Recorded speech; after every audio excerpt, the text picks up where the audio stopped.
Bonjour, je suis Kodio Firmin Fanou, auteur, coach, passionné de leadership salarié et je suis heureux de vous présenter le tout premier module de la capsule ayant pour thème comment gérer son salaire comme un intendant avisé. Le thème de ce module est le suivant: les stratégies d'une bonne répartition salariale. Lorsqu'on évoque les stratégies pour répartir convenablement son salaire, il existe diverses approches pour ne pas s'installer dans un système de découvert permanent qui peut déboucher sur un surendettement, voire une faillite personnelle. Je commence par les recommandations de M. Harv Eker, auteur, homme d'affaires et conférencier. M. Eker nous recommande de répartir le salaire par tranche. 10% du salaire pour l'autonomie financière, 10% du salaire pour le divertissement, 10% du salaire pour les placements à long terme, 10% du salaire pour l'instruction à travers l'achat de livres, les formations et autres.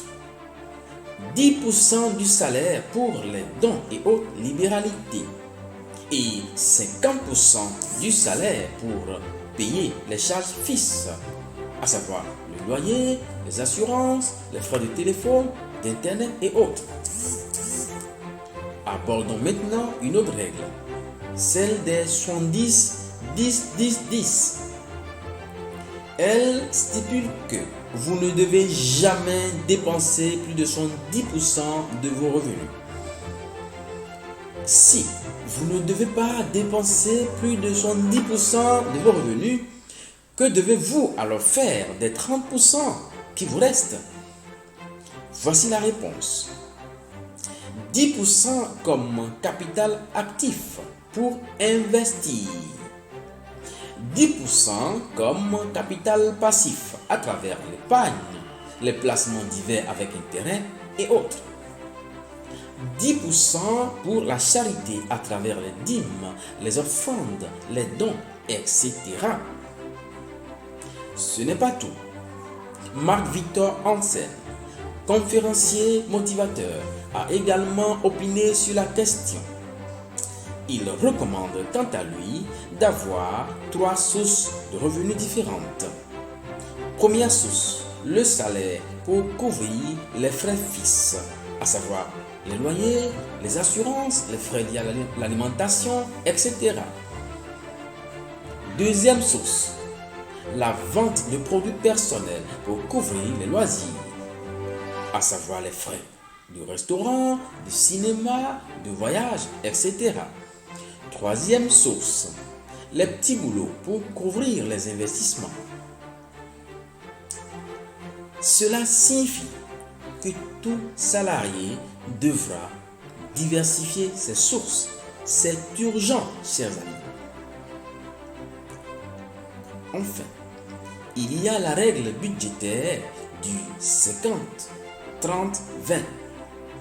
Elle a été rendue célèbre par Elizabeth Warren, une politicienne américaine et ancienne professeure de droit. Cette règle a le mérite d'être une méthode assez simple à adopter, quel que soit le montant de votre salaire.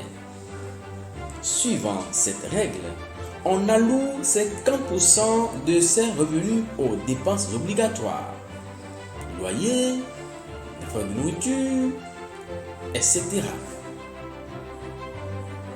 30% à la satisfaction des envies, divertissement, les voyages, le cinéma, etc. Puis 20% au remboursement des dettes ou à l'épargne.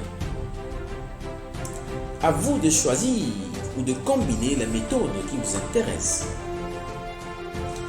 Fin de cette séquence. En attendant de nous revoir la semaine prochaine pour le deuxième module, méditez cette affirmation de Warren Buffett.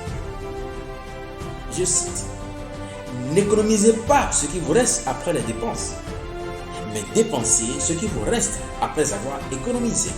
Fin de citation. N'oubliez pas d'aimer la vidéo, de la partager abondamment et de dire dans les commentaires si vous avez l'habitude de répartir votre salaire avant de commencer à le dépenser.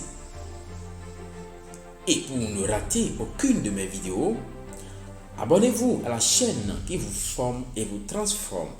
FCF, formation et conseils sans frontières.